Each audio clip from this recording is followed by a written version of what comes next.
Across the vast expanse of time, mythologies have forged the world. From the depths of chaos to the flames of distant realms, every culture has woven tales of gods, heroes, and celestial wonders. Welcome to Myth2Myth, your mythological portal. Subscribe for more epic journeys. Visit myth2myth.com and discover all our products. The echo of titanic stones and cyclopean thunder still reverberates across the cosmos, but Olympus and Othrys now stand in deliberate stillness. No victor emerged from the initial tempest. What remains is the knowledge that a final reckoning is inevitable. On Olympus, Zeus walks among the newly freed gods. Hestia's flame glows steady. Demeter's hands trace seeds yet to sprout. Hera's eyes measure distance like a tactician. Poseidon listens to the sea's pulse with his trident across his knees. Hades dissolves into shadow beneath his helm of darkness. They speak of strategy, not vengeance. Across the chasm, Cronus grips his shattered scythe and contemplates prophecy's relentless march. His brothers and sons move uneasily. The Titans learn that stone and storm can be directed like arrows. The gods learn that patience is a weapon. Neutral powers watch in silence. Themis weighs justice. Mnemosyne counts memories. Nyx drapes her cloak over the battlefield. The fates hold their shears. This episode will forge the cosmos anew or reaffirm the old order. The board is set and the pieces stand ready. On an outcrop of Olympus where clouds swirl like whispered prophecies, Zeus convenes his siblings around Hestia's eternal flame. Their breath fogs the cool morning air. Zeus's voice is steady. We learned the rhythm of the Hecatoncheires, the precision of the Cyclopes, the steadfastness of our neutral kin. Cronus will answer with brute force. We must not meet him on his terms. Hestia warms hands and hearts. Demeter threads barley seeds through her fingers. Hera holds scrolls with battle formations. Poseidon rests his trident across his knee like an oar awaiting a tide. Hades appears and vanishes, his outline only visible when the fire flickers against the helm of darkness on his head. He reports sealed tunnels and secret passages blocked. Styx and her children, Zeus, Nike, Kratos, Bia, stand silent, oaths at the ready. Themis and Mnemosyne, neutral but invested, urge restraint and law. They all agree. The next strike must end this cycle of devouring. There will be no more swallowed siblings, no more tyrants devouring their heirs. Zeus lifts a single bolt from the Cyclopes' crates and feels its hum. For justice, he whispers, and the circle closes, hands to hands, sealing their intent. Deep within the labyrinthine underworld, Hades moves unseen. He dons the helm of darkness, a cyclopean gift that does not merely hide him, it projects an aura of dread. Under its enchantment, his form dissolves into a cold, swirling void. To the Titan guards, he is felt, not seen, an oppressive weight on the chest, a whisper of mortality in immortal ears. Hades seals tunnels with obsidian slabs and ancient oaths, redirecting subterranean currents of power, so that any Titan who tries to flee or flank will find only dead ends and collapsing passages. He walks through sleeping chambers and murmurs misdirection, loosening rope and extinguishing torches. Behind him, the air grows heavy. Fear seeps into Titan dreams. He is not cruel, but he is merciless. He knows this war must end decisively. When he emerges near the river Styx, he nods to its goddess and her children. Nike grasps his arm and murmurs a caution about overconfidence. Zeus smirks, eager for the upcoming contest. Hades smiles thinly and melts into shadow again. Above, the earth remains unaware of the silent war being waged below. On the shoreline at the edge of the Thessalian plain, Poseidon stands barefoot where land meets sea. He closes his eyes, feeling the pull of currents beneath him. He grips his trident, the three-pronged spear forged by the Cyclopes, and strikes the earth. Beneath his feet, the ground trembles as trenches form, like veins opening across the battlefield. He raises his trident and arcs it through the air. In response, the ocean swells. Walls of water rise not to drown but to sculpt. They dig moats around sacred groves. carve channels that lead into the open plain, and fill ancient dry beds so that mud swallows Titan boots. Poseidon's face is calm. He is creating a landscape as if drawing a map of battle upon the sand. He murmurs to the waves, coaxing them to hold formation. "Stay," he commands, and they obey. This is not destruction, it is strategy. Later, when battle is joined, he will unleash a different face of the sea. For now, he builds his stage. He senses Cronus's eyes watching from afar and smiles grimly. "Let him think water is passive," he says softly. "It is patience." With a final thrust of his trident, he seals his work and retreats to consult with Hera. In a hidden grotto above Olympus, Hera stands on a natural ledge overlooking the plain. Scrolls and maps are spread across a stone table. She is not among soldiers, she is above them, a general from her high vantage point.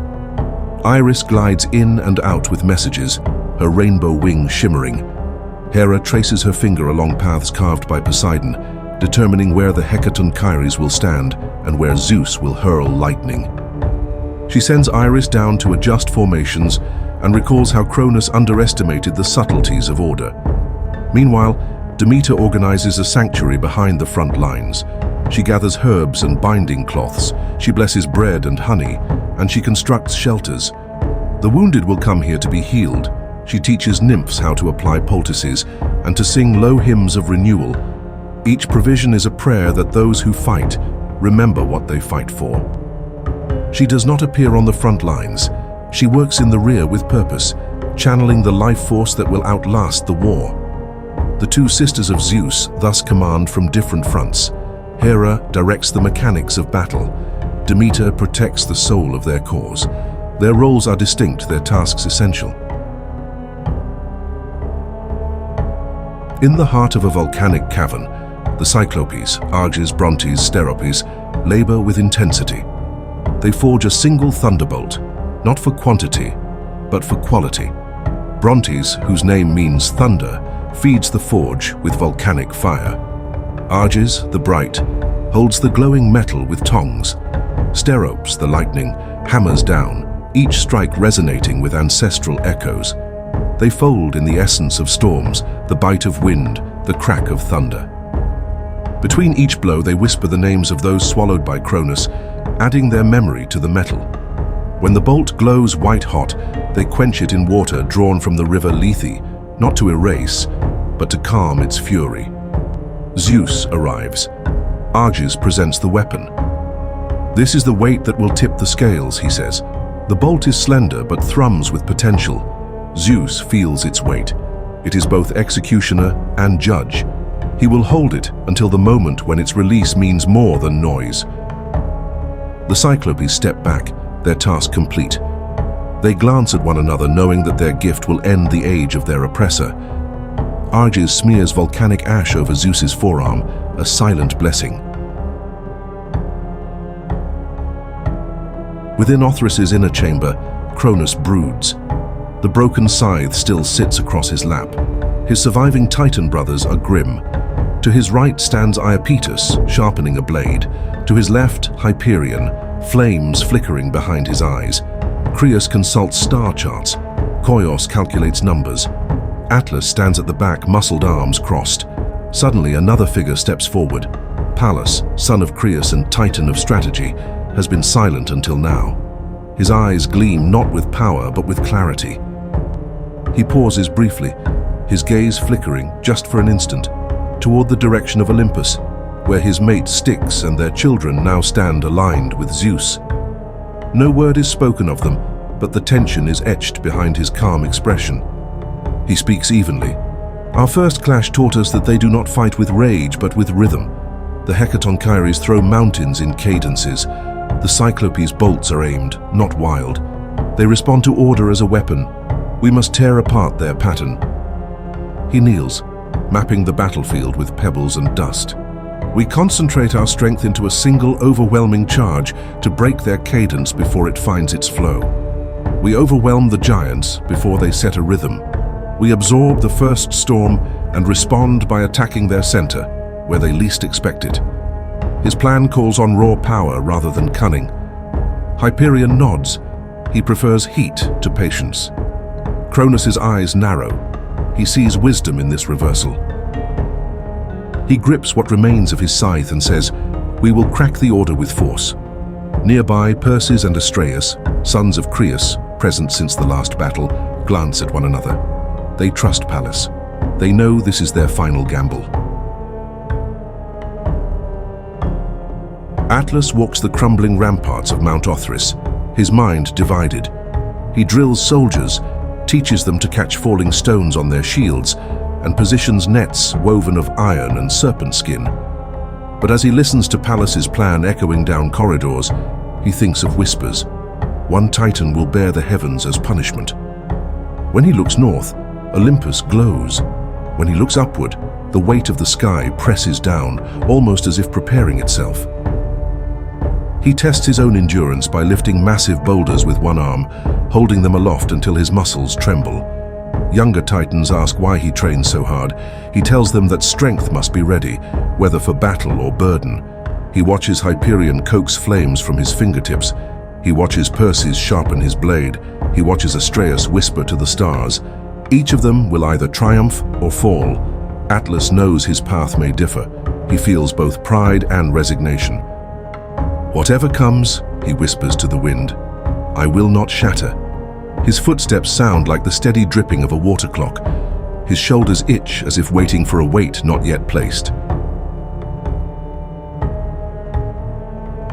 In a glade of ancient yews, Themis, goddess of justice, meets with Mnemosyne, goddess of memory, and Rhea. The air carries the smell of rain-soaked earth. Themis lifts her scales and feels them tilt as war shifts the world. "The law is not on Cronus's side," she says. "He broke oaths by devouring his heirs." Mnemosyne nods.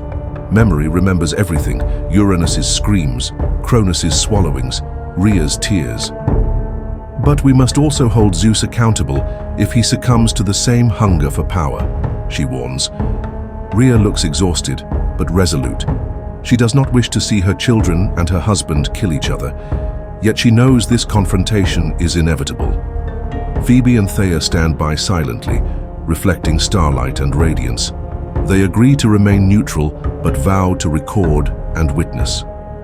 "We will not raise a hand for Cronus," Rhea states, "nor will we raise one against our children." The sisters clasp hands in quiet solidarity. In their neutrality they find strength. Neutrality is not apathy, but a chosen position to preserve cosmic balance. Their decision will allow them to exist in the new order, albeit with diminished power. Above them, leaves flutter like whispers of the fates. At the foot of Othrys, among whispering pines, Prometheus meets his brother Epimetheus, ravens caw overhead. Prometheus, eyes bright with foresight, states plainly, "The wheels of time move. Cronus devoured our siblings. Zeus freed them. The cosmos demands choice." Epimetheus, always looking to the past, studies the patterns in fallen needles. "We are sons of Iapetus, bound to the Titans by blood. And yet, Cronus eats his own. Can we stand with that?" Prometheus kneels, his fingers gently tracing the ground where human clay might one day take shape. "I choose to stand with justice and cunning. Zeus promises a world where strength is tempered by wisdom.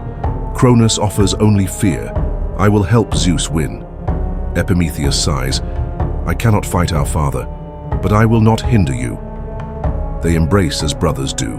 For now, the parting is bittersweet. Prometheus heads toward Olympus. Epimetheus remains by the pines, listening to distant thunder, his heart torn between loyalty and rightness. In a cavern carved out of night, the three Moirai work. Clotho spins threads thin as spider silk. Lachesis measures each with a steady hand, one short, one long, each life predetermined. Atropos holds her shears above Cronus's thread. It is thick, black, and frayed.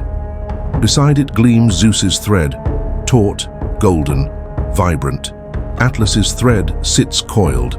It is heavy and long, suggesting a burden that will last forever. Lachesis considers the strands of Pallas, Perses, and Astraeus, brothers bound by strategy and stars. and shakes her head. Their threads shorten abruptly in her hands. "The age of Titans wanes," murmurs Clotho. "But tradition remembers that not all endings are absolute," replies Lachesis.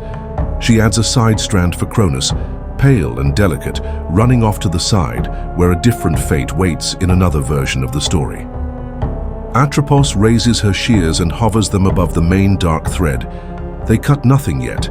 Their eyes look at one another in silent agreement. Destiny unfolds according to higher laws. They feel the tension in the air as if time itself holds a breath. Outside, lightning flickers. Inside, fate prepares to be sealed. As dawn breaks, Titan sentries around Othrys feel a sudden chill. Supplies are missing. Ropes fray. Orders get mixed. Hades is at work. With his helm of darkness, he moves unseen. The helm doesn't just mask him. It emanates a tangible dread that clings to skin and dries tongues. Titan warriors glance over their shoulders, whispering about ghosts. Hades cuts tent cords with a curved obsidian dagger. He whispers conflicting commands into sleeping ears. In one crucial moment, he stands inches from Cronus's tent, listening to Pallas rehearse the plan. He does not strike. He is not the assassin here. He memorizes their movements and slips away, leaving behind an icy sheen on their armor. Those who accidentally brush against the air he leaves behind feel a weight and lose confidence. Hades emerges from the enemy camp near a stream feeding into Styx. Without removing the helm, he looks back. In his absence, confusion blooms like fungus. He nods to Kratos, Bia, and Nike waiting nearby. "They fear what they cannot see," he whispers. "Let that work in our favor." Then he disappears again, a wave of dread rolling over the Titans. Poseidon stands now on a bluff overlooking the Titans' ranks. The calm canals he carved earlier are gone. The sea behind him churns dark green. He grips his trident, its 3 sharp points crackling with raw ocean power. With a guttural cry, he plunges it into the ground. The previously placid walls of water surge forward, towering higher, as if the sea rises on hind legs. They crash into the Titan vanguard, not just impeding but uprooting bodies and siege towers, carrying them away like driftwood. The ground splits as quakes ripple outward. Titans stumble and fall into newly created chasms. Hyperion unleashes blasts of heat to evaporate the water, but more surges in. Poseidon is no longer the sculptor. He is the storm. "Break their line!" he roars.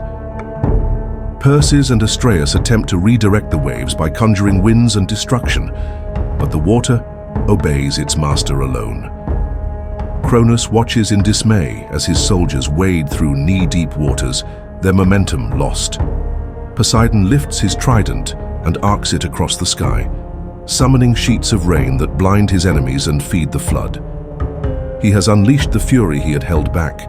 The battlefield becomes a roiling ocean, broken only by patches of dry ground. From her high vantage on a rocky overhang of Olympus, Hera surveys the chaos. She watches Poseidon's waves collide with Titan ranks. She sees the Hecatoncheires preparing to hurl. By her side stands a quiver of rainbow feathers, Iris, ready to sprint messages. Hera points to the left flank. "Tell Briareus to shift his aim slightly north," she commands. "Tell Cottus to stagger his throws." Iris flashes away, leaving shimmering arcs. Hera studies a constellation map. "Demeter is safe," she notes. She sends Iris to Zeus. "Wait for the breach in Pallas's charge before throwing." She studies the Titan's counter-move and sees Perses attempt to destabilize her line. She signals Zelos to incite competitive fervor among the younger gods, and they tighten ranks. Hera does not ride into battle. She orchestrates it like a symphony. She listens to wind direction, counts the seconds between lightning flashes, senses the rhythm of boulder throws. The discipline she imposes is not only military, it is cosmic. She remembers the law Themis whispered, "Justice must guide power." She whispers back to Iris, "Deliver this to Demeter, hold the sanctuary firm. We may send more wounded." Her mind is calm, her vision broad. She is general, queen, and strategist in one. Far from the tumultuous front, Demeter moves through a camp of makeshift tents, herbs, and baskets of food. The air here is thick with incense and the earthy smell of ground herbs. Wounded gods and spirits lie on pallets. Demeter kneels by each, applying poultices made from asphodel and poppy. She murmurs prayers to Gaia and uses water from mountain springs to wash wounds. She instructs nymphs and minor deities how to mend bones and stanch bleeding. She blesses water skins and bread. You will return to battle only if you can stand tall, she warns. Each soldier is given an ear of barley, a symbol of the life they protect. She ties them with strands of wheat, reminding them that every drop of ichor spilled nourishes the soil. Demeter works like a medic and a mother. She hears the distant rumble of boulders and thunder, but her hands remain steady. When Iris arrives with Hera's message, Demeter nods and sends back assurance. Our sanctuary holds. Seeds will not rot here. She looks to the horizon where smoke rises and whispers, "We fight for the seasons to continue." Her eyes are tearful yet clear. This is her war, preserving what will grow. At Pallas's signal, the Titans charge like a single monstrous beast. Hyperion throws waves of searing heat, boiling away some of Poseidon's flooding but turning steam into scalding fog. Pallas himself leads the center, shoulders low, shield raised. He aims at the seam between two giants, hoping to disrupt their rhythm before it begins. Perseus runs alongside him, aura of destruction shimmering, swinging a heavy axe. Astraeus summons winds to push back the ocean's spray and obscure their movement. Cronus, with broken scythe replaced by a jagged shard, joins the vanguard. They crash into the Hecatoncheires barrage, but thanks to Pallas's timing, they slip through 2 cycles of throws before the giants adjust. Titan feet find purchase on a strip of land Poseidon missed. Koios's calculations and Pallas's strategies start paying off. The front lines of Olympians bow but do not break. Zeus holds his thunderbolt back, waiting. Titans begin to believe they might shatter the god's order. Prometheus charges ahead, reckless, bellowing. Atlas roars and braces the left flank, deflecting a mountain fragment. The Titans surge like a wave of granite, but Hera's command holds. The gods step backward and reposition with elegant precision. The battle becomes a contest of strategy versus force. Hera's instructions reach the giants just in time. Cronus adjusts his stance, feet deep in mud that Poseidon churned. He lifts an entire hill and hurls it not at the center, but at the right flank, where Perseus aims to crack the line. Briareus spins, flinging smaller boulders in rapid succession, raining stones like hail. Gyges times his throws to collide mid-air with Prometheus's charge, exploding in shards that cut through armor. The rain of mountains becomes a barrage that slows the Titans' advance. Hyperion tries to melt stones mid-flight, but each hot stone bursts into pebbles that sting faces. Pallas recalculates and calls for a fallback, but his voice is drowned by thunder. Astraeus, seeing the pattern, attempts to shift the wind to deflect stones, but Poseidon counters by stirring the sea spray into the gust.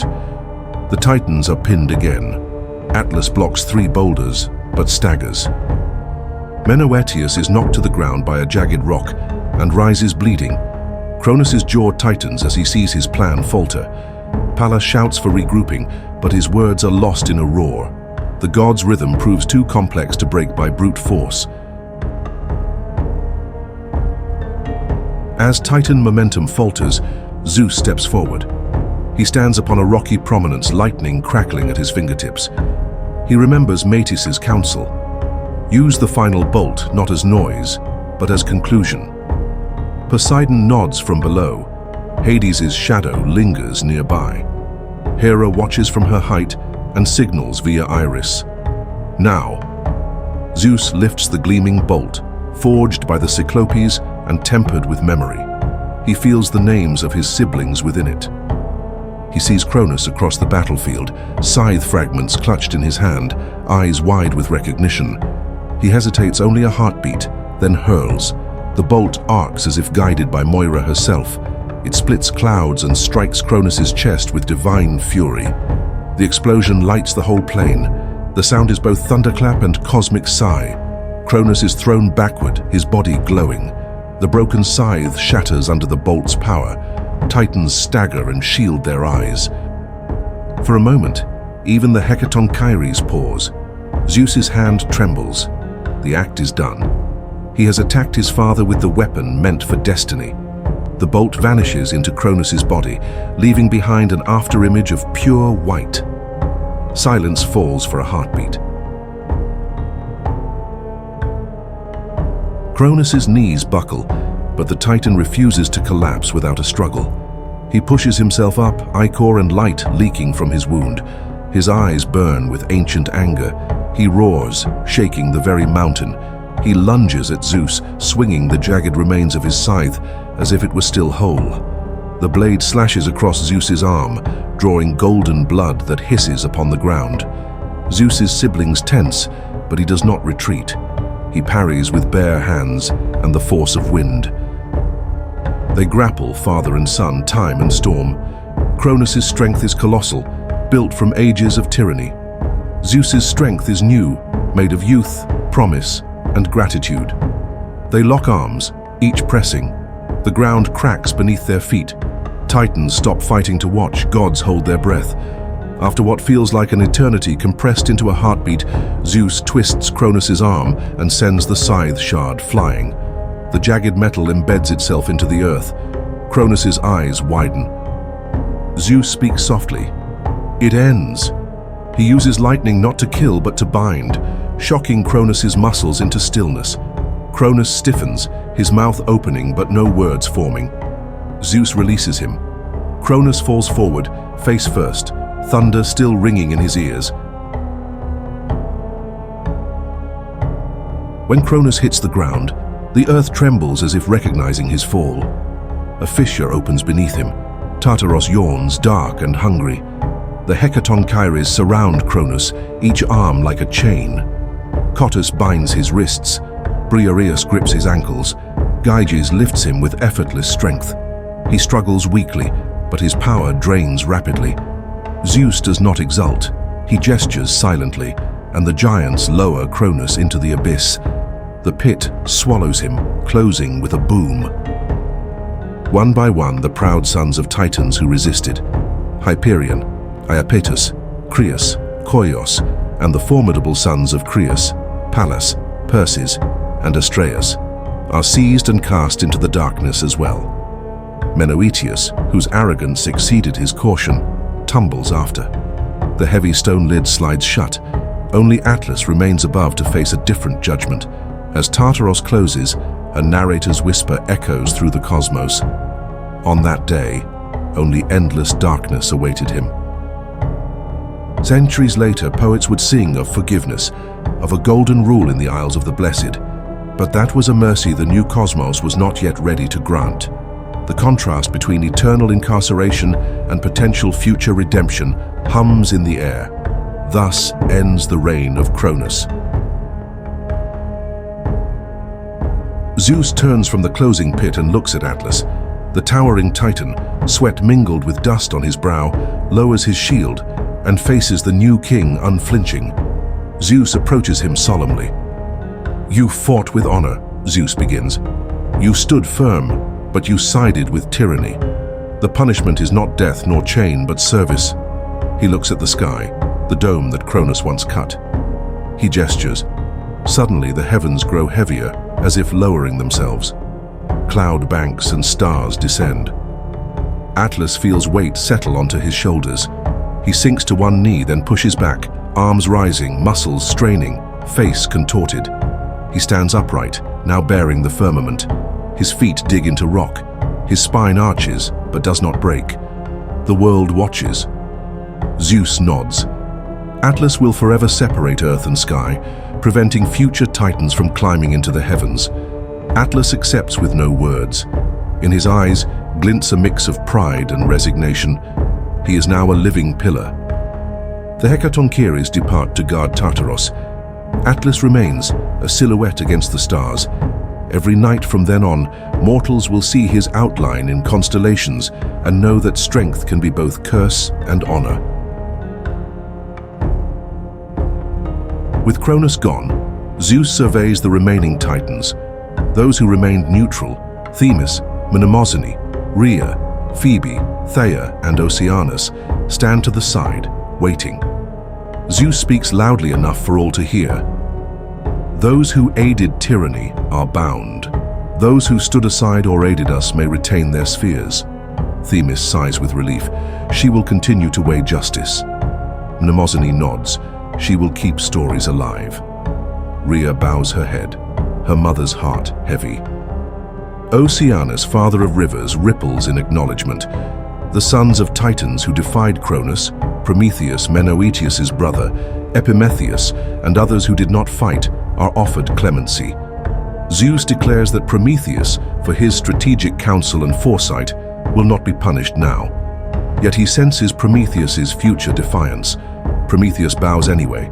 Perses and Astraeus, though valiant, are now in Tartaros. Those remaining Titans withdraw, their power diminished. The war ends not with annihilation, but with a line drawn between law and chaos. Hera and Poseidon stand at Zeus's side, Demeter and Hades behind. The new order takes shape. Mourners and victors breathe together. Kratos and Bia release their grips. Nike lowers her gaze. The era of Titan rule is finished. On the scorched plain, as steam curls from fractured stones and shadows stretch with the setting sun, the three brothers, Zeus, Poseidon, and Hades, stand apart from the others. The war is over, yet no words have been spoken about what comes next. Between them, silence reigns. The weight of the cosmos, freshly unshackled from Cronus' grip, hangs suspended in potential. Lightning crackles faintly at Zeus's fingertips. Poseidon's trident hums with the memory of storms. Hades' helm rests under his arm, still dark with unseen fears. They do not yet speak of kingdoms or domains. That will come later. For now, they look to the horizon, where the sun bleeds into night and the stars begin to flicker, as if waiting for some sign. Behind them, the gods tend to the wounded, the fallen, and the memories. Themis approaches but says nothing. Styx observes. Even Gaia is quiet beneath the soil. The moment is a breath held between storms, a sacred pause before fate casts its final thread. They are no longer sons of Cronus, they are heirs to the world. But the world has not yet been claimed. The battlefield quiets. Steam rises from scorched earth, mud swallows footprints, boulders lie cracked in craters. Fallen titans and wounded gods alike are tended in Demeter's sanctuary. Hestia's fires burn in circles, offering warmth. Hera descends from her post and walks through the camp, ensuring discipline turns into order. Hades releases the fear aura around him, letting peace settle. Poseidon leans his trident on his shoulder and looks over the trenches he carved. The Hecatoncheires drop their last stones and breathe deep, now tasked with guarding Tartaros. The Cyclopes extinguish their forges for the time being. Zephyrs gently blow, carrying away the smell of ichor. Neutral Titans emerge cautiously. Rhea looks to the sealed pit and wipes tears. She places a hand on the ground as if to feel Cronus' presence one last time. Themis and Mnemosyne begin to record the war for memory. The gods do not cheer, they reflect. Zeus walks alone among those resting, touching a shoulder here, a brow there. He whispers gratitude to each ally. He knows that the true battle will be maintaining justice. The world has been reshaped, but scars remain. He promises silently, no more devourers. The dawn is cool and bright. Deep beneath the plain, Gaia listens. She has guided and watched her children overthrow two tyrants now, Uranus and Cronus. She feels the relief of one cycle ending and the stirrings of another potential cycle beginning. Anger festers at the imprisonment of her Titan sons. Her grief for them is an echo of her grief for Uranus. She retreats into Earth's core, her presence pulling back from the surface. Roots thicken, seeds slow their sprouting. The mountains groan softly. Gaia is not done shaping fate. In ancient songs, some said she once raised a monster the moment Cronus fell. Typhon, the storm of storms, born to shatter Olympus before it rose. But not here, not yet. This time, her fury coils in silence, waiting. She and Tartaros will one day conspire, but the moment is not ripe. On the surface, Zeus senses a chill. Poseidon feels currents under land where no water flows. Hades hears murmurs behind stone. They cannot interpret it. Gaia will be silent for now, her wrath resting like a serpent beneath stone. The new gods mistake her stillness for peace, but the wise know the earth is listening and the storm is patient. At the summit of Olympus, the gods assemble not to divide the world but to honor its survival. A white marble altar stands in silence at the center. Around it, the scars of war still echo in the air. Hestia steps forward and ignites a cobalt blue flame, no longer the fire of rebellion, but the hearth of healing. Zeus speaks, his voice low but resolute. We have broken the cycle of devourers. Let us not inherit their hunger. He does not declare a throne, nor claim a title. One by one, the gods make offerings. Hera offers a woven cloth bearing constellations, symbol of future order. Poseidon drips seawater from his trident, honoring restraint. Hades lays a black gem, sealing the memory of loss. Demeter scatters barley and poppy, pledging cycles of life. Hestia places laurel and evergreen, promising peace. Themis blesses the flame with oil. Mnemosyne whispers names of the fallen. No crowns are raised, no lines are drawn. Instead, hands are extended. One by one, they touch the fire. Not yet rulers, but stewards, not yet law, but vow. The war ends not with power, but with memory.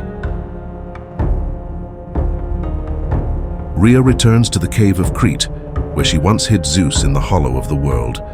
The entrance is now overgrown with vines, and the faint smell of goat's milk still lingers. She runs her fingers along the cave's cool stone, remembering the terror of hiding a god from his devouring father. She recalls the beat of the Curetes' shields, the gentle whispers of Ida and Adrasteia, the sweetness of Melissa's nectar, the soundscape of rebellion. Tears well in her eyes. For years she held her breath. Now she exhales. Her husband is bound. Her children rule the cosmos. She lights a small candle at the place where the cradle once lay, silently thanking Gaia, Themis, and the nymphs. She whispers into the darkness, "Grow into what you promised to be." Her grief for Cronus' fate mingles with relief.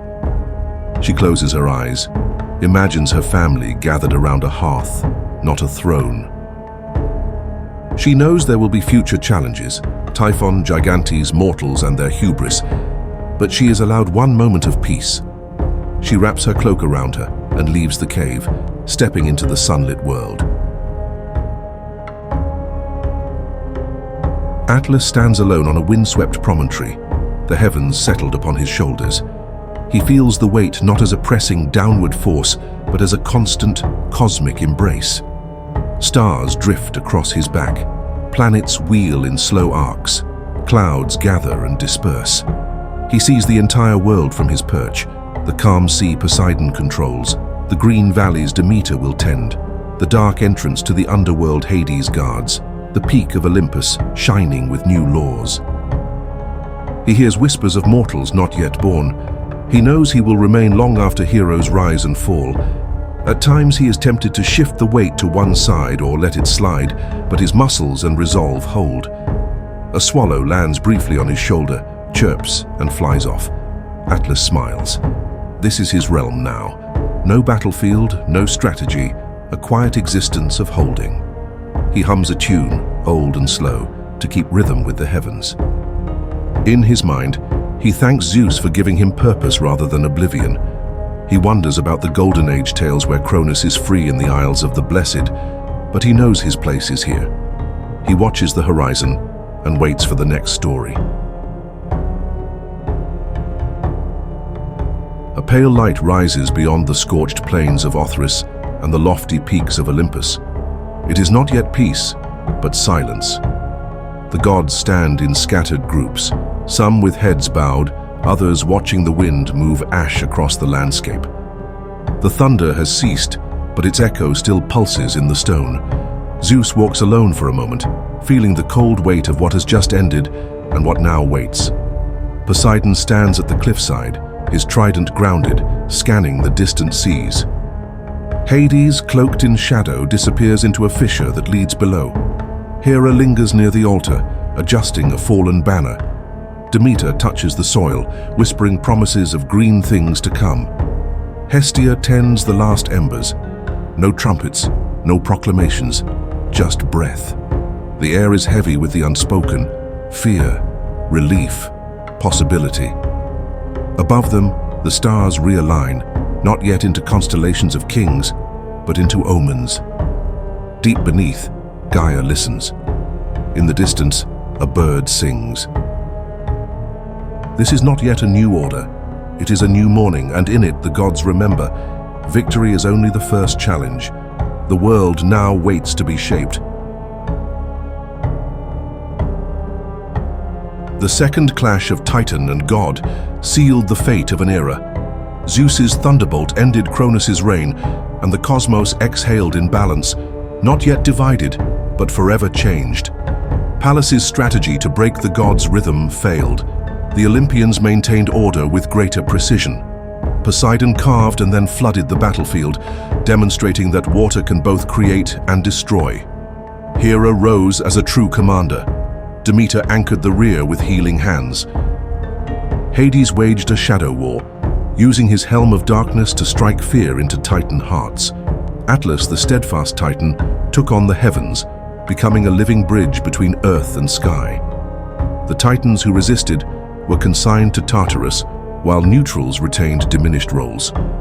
A single sentence of poetic foresight reminds us, some later poets sang of Cronus forgiven and ruling Elysium, but that mercy belongs to another tradition. The cosmos now waits for Typhon, the horror born of Gaia's silence. Until then, gods and titans share a world guided by law, memory, and the promise that devouring will never again be the way of power. Subscribe for more epic journeys. Visit myth2myth.com and discover all our products.